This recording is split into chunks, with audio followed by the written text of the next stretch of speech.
Hey everybody, welcome to the Blue Collar Beer Gentleman. I'm Topher, and I started this channel because I'm a fan of craft beer, but I'm also on a limited budget. And I wanted to demonstrate it was possible to enjoy good quality beers without having to break the bank. Therefore, I'm always looking for the best deal on good craft beers, and I think I may have found a pretty good one today. Now, those of you who watch the channel regularly know that I try to keep things around the $2 price range, but this is part of the Goodbye to Portland Beer series, and I spent a little more than usual, but I really wanted to try this variety. It's a variety that has eluded me for a long time because I'm not a big fan of the sweet beers, but I thought, what the hell, this is the time to give this a try. And so I did, as I said, pay $4.50 for this. It is a pint can of the Ssslurppp Imperial Pastry Stout. This is from the Brewing Projekt, and not a brewery with which I have any familiarity. They're out of Eau Claire, Wisconsin, which, if my French is correct, it's been a while. I believe that means clear water.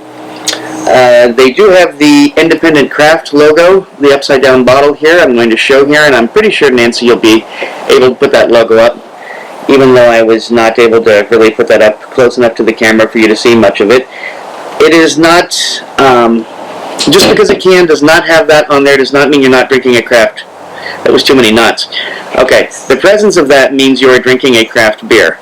Just because it's not there does not automatically mean you're drinking a corporate beer, but when you see that, you know fully well that you are in fact drinking a craft beer. So that is why I endorse that. This has had absolutely no check-ins on Beer Advocate. On Untapped, I've had one friend, Brandon, who checked in and gave it a 4.2 back in, actually, let's see, yeah, it was March of this year. It's only had 913 reviews with a cumulative score of 4.15 at the time of this review. So this has gotten high marks pretty much across the board. Anytime beer gets above 4 point anything, and you get as close to 1,000 as, well, and I guess I'm looking down at Untapped, and since I wrote this, it has actually gone up 932 check-ins with a cumulative score of 4.14. So that's still pretty high marks. You get that close to 1,000 and still be over 4 point something.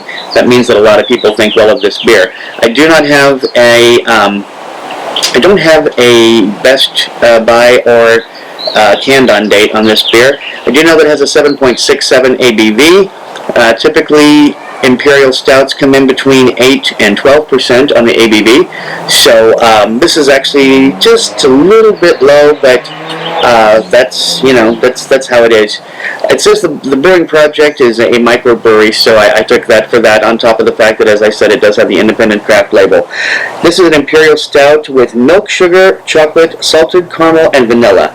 And I've not usually been a big fan of these super sweet stouts and whatnot, but I never say never, you know, and I tried to find some good canned saisons the last time I was at the bottle shop, and I did pick this up for $4.50, as I said, at Bridgetown Beerhouse, located at 915 North Shaver here in Portland, Oregon.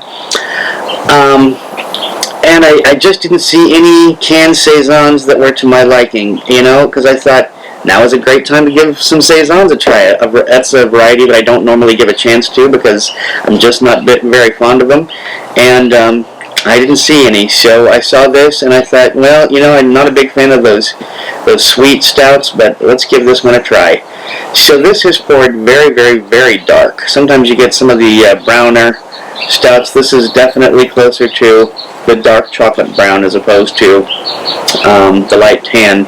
This is almost on the verge of black, but not quite. There's just enough light coming through. You can see that it's still a very, very dark brown. The head is not particularly big, but it is rather resilient. It doesn't seem to be going anywhere despite all the swirling that I've been giving this. We give this a quick beard wipe. Can't say I picked up anything on that beard wipe. I'm going to stick my schnoz directly in and see what I encounter. Wow, there it is. There's the caramel. There's that. There's the milk sugar. That's the yeah, milk sugar, chocolate, salted caramel, vanilla. Yep.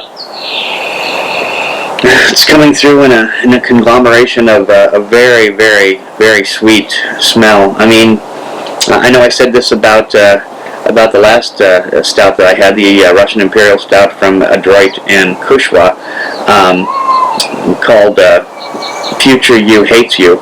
I said that if I had a dessert that smelled like this, I'd be very excited to try it. That's the same case with this. Very rich smelling. Okay, I don't see any reason to keep yapping my flap. I'm going to start drinking. Cheers.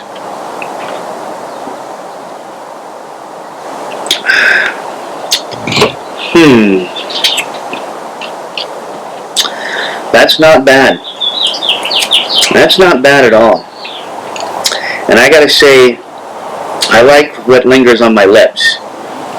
The sugar that coats the lips afterwards. You go to lick your lips afterwards. Sort of like when you eat, like when you eat a salted caramel sundae. You end up licking your lips because you have that saltiness all around. Oh yeah, this is exactly what it lives up to be. This is exactly what it says it is. This is what's called actually it was let's see, does this call itself a pastry stout on the can? Yeah, see, I think it was only Untapped where I encountered that. Or maybe it was their website, I don't remember, but it does not say pastry stout on the can. It says that on Untapped, so that's sort of up in the air whether it's truly a pastry stout or not. I will say it's very, very good. And as somebody who's not a big fan of those sweet stouts, this has almost made me a believer in them. This is without a doubt a dessert beer. This is not a breakfast stout. This is not the kind of stout. Sometimes you can have a stout for breakfast and, it's a nice hearty stout, gives you a nice warm feeling, and now you're ready to start the day. This is not that. This is the one you're going to have at the end of the night with your after-dinner cigar. You're going to drink this instead of having a dessert, and I would mix this. This is, that's exactly what I would do. This is exactly the kind of beer I would want with a nice, spicy, robust cigar. The kind that has like a nice, not a full-on bite, but a little snap to it. And that's what I would suggest with this. Holy cow, this is a really sweet, really